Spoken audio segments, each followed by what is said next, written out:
ये बोलना चाहूँगा मैं, ये वॉइस रिकॉर्ड मैं इसलिए बना रहा हूँ कि मेरा वीडियो इतना ये क्या बोलता फेसबुक में इतना फैला क्यों रहा है तुम लोग। हाँ, तुम लोग सारा एक नंबर के फालतू हो रहे, तुम लोग मेरा वीडियो ये फेसबुक में मत फैलाओ।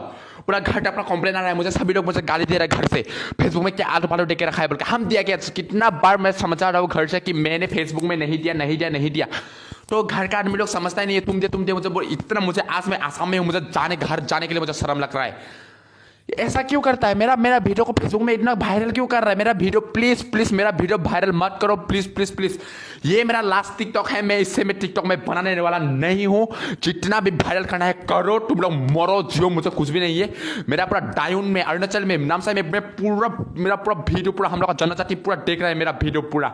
शर्म लग रहा है, सबके सब मुझे कमेंट कर रहा है कि ये एकदम आप फेमस हो गया तेरा बाप का फेमस हो गया हूँ मैं, तेरा मेरा दिमाग घर वाला मेरा इज्जत चाह रहा है साला, और तुम बोल रहे इज्जत साला, शर्म लग रहा है साला।